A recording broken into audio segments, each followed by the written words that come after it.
It's hard not to start with Brock Bowers when you're talking about the top 20 tight ends in the NFL, in dynasty, in fantasy, in football, in anything. It's hard not to talk about Brock Bowers. He's the best tight end in football, and there's no question about it. I'm Cody Carpentier with the Draft Rankings Show every single morning, 7 a.m.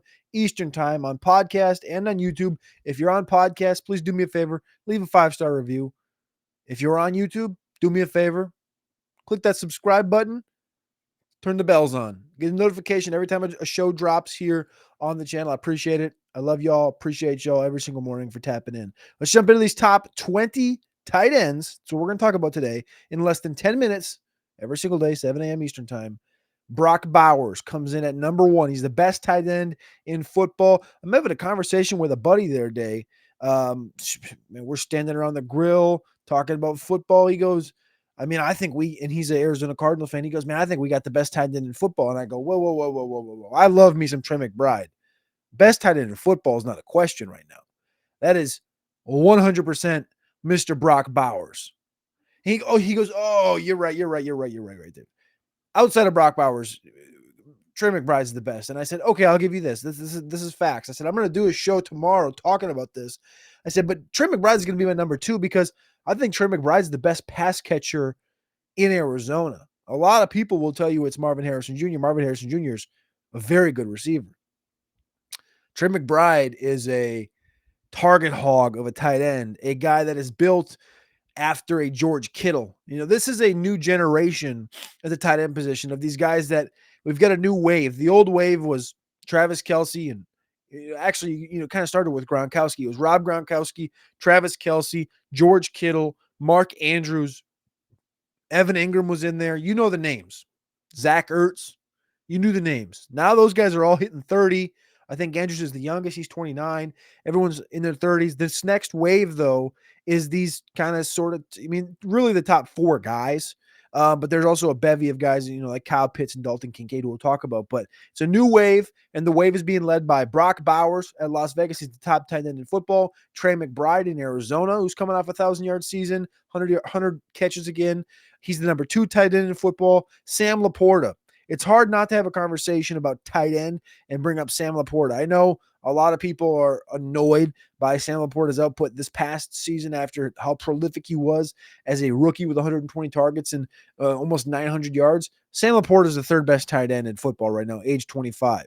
After Sam Laporta, you have to talk about Tyler Warren. Tyler Warren is, there's only a few ways to say his name, right? Tyler Warren, Big Donkey, Dallas Clark, or the next coming of, and the next coming of is Rob Gronkowski. Like, there's only a few ways you can pronounce Tyler Warren, and those are a couple of them. He comes in as a rookie from Penn State. He's my 4th ranked tight end in football right now. After him, TJ Hawkinson, speaking of the long hair committee, TJ Hawkinson comes in with the Minnesota Vikings at number 5.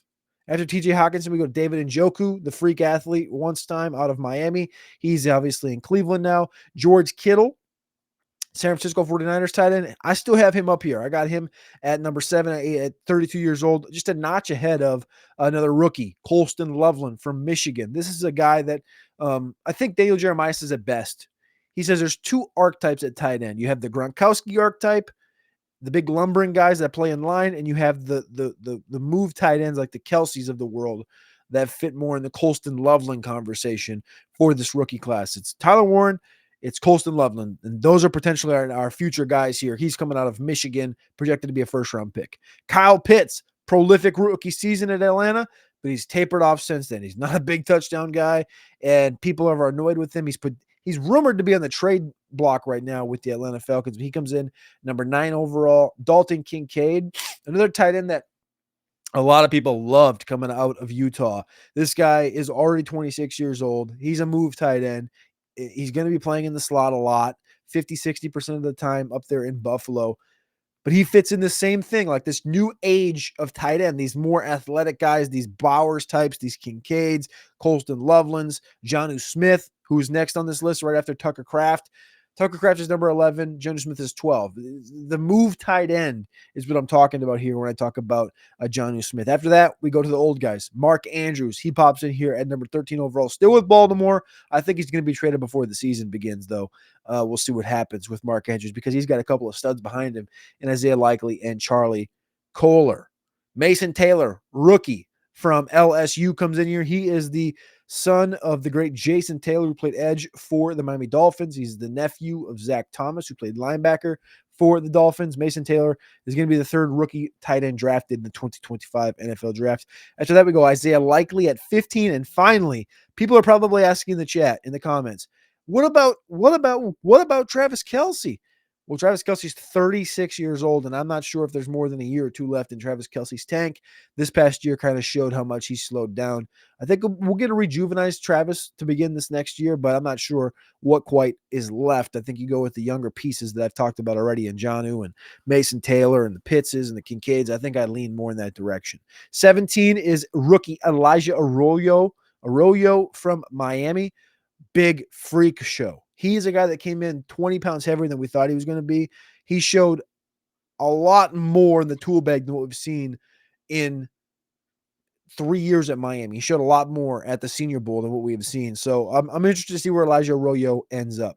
18th overall, we'll go Cade Otton from Tampa Bay.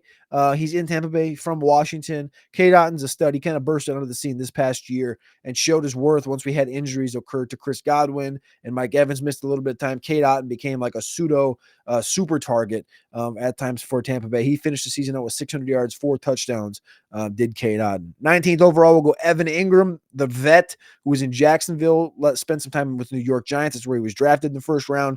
Now he's a Denver Bronco. And number 20, we'll go Pat Freiermuth from Pittsburgh. A lot of people down on Pat Freiermuth. I love Pat Freiermuth. Some sleepers that did not make the list. Jatavian Sanders in Carolina. I'm expecting a big bump this next year. Brenton Strange in Jacksonville. Going to get a lot more opportunities. And Ben Sinnott in Washington. As Zach Ertz continues to age, I think Ben Sinnott will continue to grow in his role in Washington. Those are your top 20 tight ends. Again, we started out with Brock Bowers, Trey McBride, Sam Laporta, Tyler Warren, TJ Hawkinson. 4 rookies in the top 20. The next tight end in the rookie class that did not make my list here in the top 4 was Terrence Ferguson. He would come in, just for those wondering, at tight end number 28, right between Jake Ferguson and Luke Musgrave. Appreciate y'all. Love y'all. I'll be back tomorrow with another show. This has been the Draft Rankings. I appreciate y'all for tapping in every single morning, 7 a.m. Eastern time here on YouTube and on podcast. Side note, I did hear from the higher ups, they told me nearly 90% of our viewers here on YouTube do not subscribe to the show. Do with that much what you will. I appreciate y'all. Love y'all. See you tomorrow.